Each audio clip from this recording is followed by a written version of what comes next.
안녕하세요. 하다스토리입니다. 당신은 1997년 IMF 사태가 있을 때 몇 살이었나요?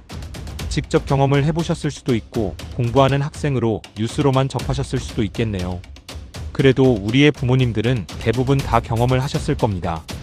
오늘은 소름 끼치도록 닮아있는 1997년과 2026년의 부채위기 평행이론을 파헤쳐 보겠습니다. 혹시 이런 일이 여러분께 발생한다면 어떨까요? 갑자기 오후에 커피숍에 가서 아메리카노를 주문했는데 카드 결제가 안 됩니다. 그리고 오늘은 기다리던 월급날인데 일과 시간이 마칠 때까지 급여 입금 문자가 오지 않고 있죠. 이유는 알 수 없고 뉴스는 오히려 너무 조용합니다. 큰 금융위기나 팬데믹 같은 사건이 터지기 전에 폭풍 전야 같은 불안감에 휩싸이죠. 이게 과연 영화 속 이야기일까요? 지금 금융시장 곳곳에서는 설명하기 힘든 기이한 일들이 계속 벌어지고 있습니다. 각국의 은행 이자가 높아지는데도 시장에는 돈이 넘쳐나는 현상이 나타나게 되죠. 왜 이럴까요? 정답은 간단합니다. 누군가 계속해서 엄청난 빚을 만들어내고 있기 때문입니다. 돈은 흔해져서 물가는 치솟는데 정작 우리 주머니에는 대출 이자 갚느라 쓸 돈이 없어지는 상황이 반복되는 겁니다. 결국 화폐 가치는 떨어지고 우리가 열심히 모은 현금은 가만히 앉아서 그 가치가 하락하는 구조이죠. 국가는 역대급 부채라고 비명을 지르는데 주식시장은 이상할 정도로 뜨겁습니다. 이게 바로 국가부채로 인한 재앙이 오기 전에 첫 번째 전조 증상입니다. 사람들은 금융위기가 오기 전에 미리 신호가 올 거라고 믿지만 시스템이 붕괴하기 직전까지 가장 평온해 보일 수 있습니다. 마치 1997년 그날처럼 말입니다.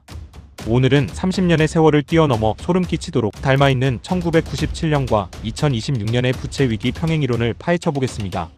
우리는 지금 단순한 불황이 아니라 정교하게 짜인 부채의 흐름 속에 놓여있는지도 모릅니다.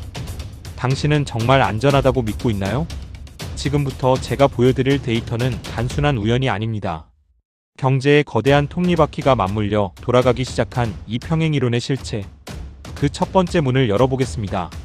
자, 이제 시간을 1997년으로 되돌려 볼게요. 당시 대한민국은 외형적으로는 역대급 호황이었습니다.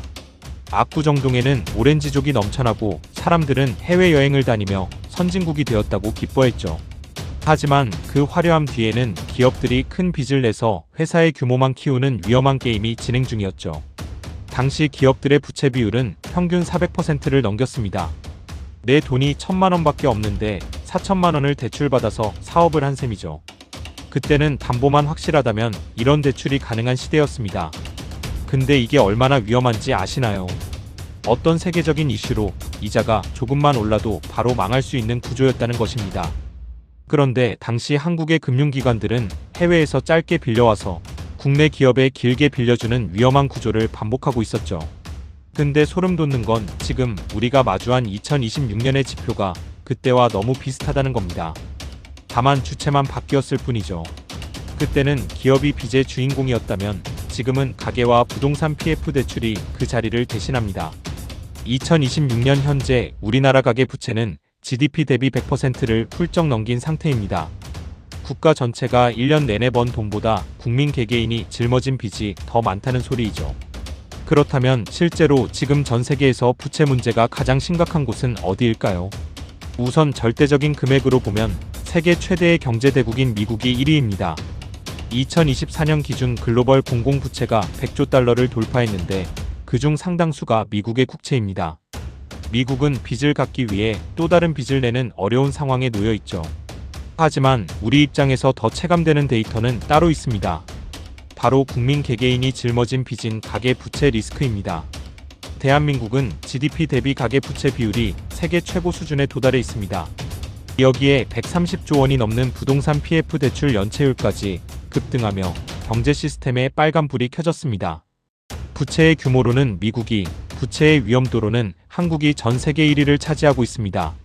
압도적인 액수의 미국과 시한폭탄 같은 리스크의 한국, 이 두 축이 맞물려 터지는 순간 우리가 우려하던 평행이론은 잔인한 현실이 됩니다. 여러분들도 알다시피 한국은 지금 빚을 내서 아파트를 사고 빚을 내서 소비를 하며 버티고 있습니다.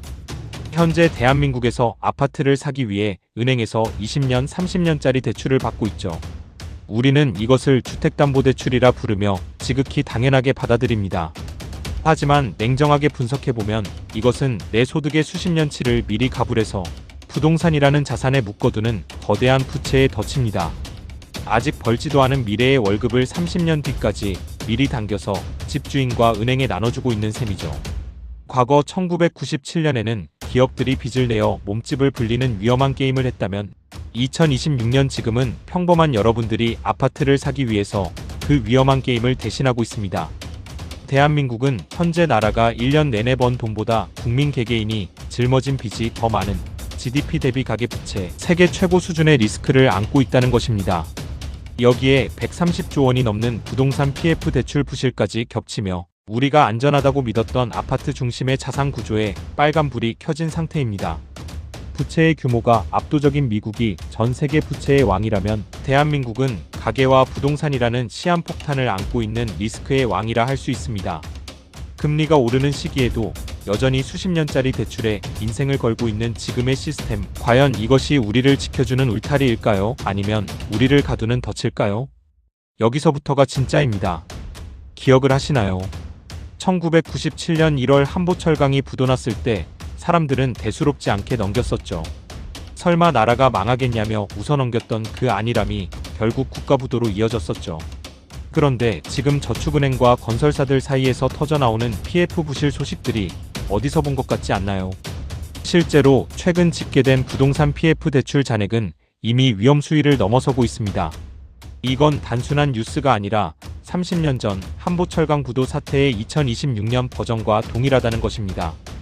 미국의 기준금리는 여전히 높은 수준이고 우리나라는 환율 방어를 위해 지금 엄청난 돈을 쓰고 있죠. 역사는 반복된다는 말이 그냥 나온 게 아닙니다. 우리는 지금 30년 만에 돌아온 거대한 부채의 평행이론 그 한복판에 서 있습니다. 자, 여기서 우리는 근본적인 질문을 던져야 합니다. 왜 우리는 매번 같은 상황을 반복하는 걸까요?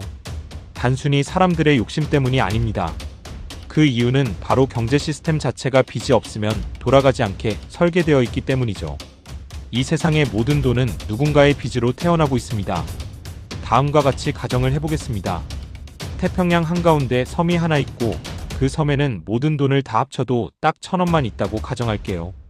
그런데 은행이 이 돈을 여러 사람들에게 빌려줄 때 이자를 붙여서 총 상환금을 1,100원으로 갚으라고 합니다. 하지만 앞서 언급한 것처럼 섬 전체에는 1,000원밖에 없죠. 그럼 나머지 100원은 어디서 나올까요? 결국 누군가 또 다른 빚을 내서 돈을 더 찍어내야만 이 시스템이 굴러간다는 것입니다. 빚이 빚을 낳아야만 유지되는 거대한 설계 구조인 것이죠. 그런데 진짜 중요한 사실은 여기서 시작됩니다. 우리는 위기가 오면 정부가 돈을 풀어 구해줄 거라고 믿고 있고 실제로 그런 패턴을 유지하고 있습니다. 하지만 정부가 돈을 더 많이 찍어낼수록 돈의 가치는 떨어지고 우리 자산은 더 빠르게 녹아내립니다. 이것이 바로 여러분들이 알고 있는 인플레이션이라는 거죠. 여러분이 열심히 일해서 저축한 1억 원이 이러한 사태를 겪고 나면 가치가 반토막이 날 수도 있다는 뜻입니다. 이게 바로 부채의 평행이론이 작동하는 현실적인 방식이고 조건입니다. 1997년에도 한국의 시스템은 금융위기를 감추기 위해 국가의 금융기초 체력은 튼튼하고 문제없다는 말만 반복했죠. 당시 경제부총리는 뉴스에 나와서 문제가 없다고 장담했지만 뒤로는 IMF의 구제금융을 요청하고 있었습니다. 지금은 어떨까요? 현재 전 세계 주요 국가들의 공공부채는 상상을 초월합니다. 2024년 기준 글로벌 부채 규모는 315조 달러를 이미 돌파하며 사상 최고치를 경신했죠.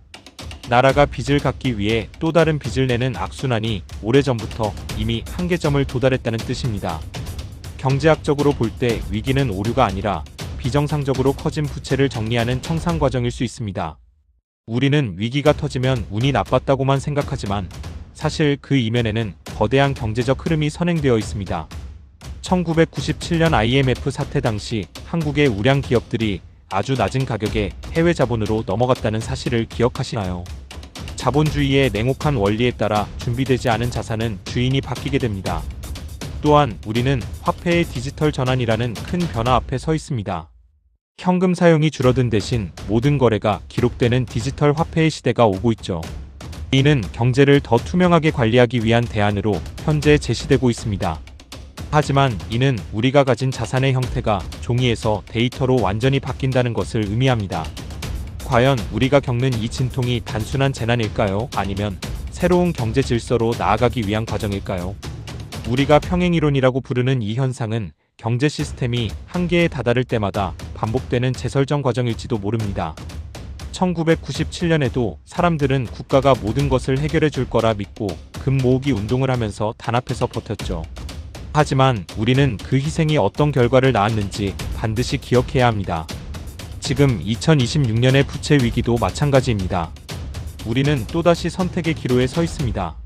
내 재산의 가치가 떨어지기 전 우리가 할 수 있는 일은 무엇일까요? 경제의 흐름을 먼저 읽는 사람만이 살아남을 수 있습니다. 그렇다면 이 거대한 부채의 파도가 밀려올 때 우리는 무엇을 해야 할지 우선순위를 정해야 합니다. 단순히 걱정만 한다고 해서 해결되는 건 아무것도 없습니다. 역사적으로 위기는 누군가에겐 자산을 잃는 슬픔이지만 준비된 사람에겐 새로운 기회가 되기도 하거든요. 첫 번째로 해야 할 일은 나쁜 빚을 줄이는 것입니다. 쉽게 말해 내 주머니에서 매달 이자를 빼앗아가는 빚부터 정리해야 합니다. 금리가 오를 때는 이자가 같이 오르는 대출이 가장 위험합니다. 더 늦기 전에 이자가 고정된 대출로 바꾸거나 원금을 조금씩이라도 갚아서 이자 부담을 줄여야 합니다. 두 번째는 비상금을 준비하는 것입니다. 경제 상황이 나빠지면 당장 쓸 수 있는 현금이 가장 귀해집니다. 아무리 비싼 집을 가지고 있어도 당장 생활비가 없으면 큰 어려움을 겪게 됩니다. 최소 6개월 정도는 일하지 않아도 버틸 수 있는 현금을 반드시 따로 모아두어야 합니다. 대한민국 법령에 따라 은행 예금은 인당 1억 원까지 보호되니 이를 잘 활용하는 것도 방법입니다. 예를 들면 금융위기가 발생하고 주식이나 부동산 가격이 폭락했을 때 줍줍 일하는 걸 하고 싶어도 현금이 없어서 발을 동동 구르게 되죠. 이런 이야기나 실제 현상은 여러분들이 한 번쯤은 경험을 해보셨을 겁니다. 세 번째는 진짜 가치가 무엇인지 공부하는 것입니다. 통장에 찍힌 숫자의 가치는 물가가 오르면 계속 떨어질 수 있습니다. 단순한 숫자, 데이터가 아니라 시간이 지나도 가치가 변하지 않는 실물 자산이 무엇인지 관심을 가져야 합니다.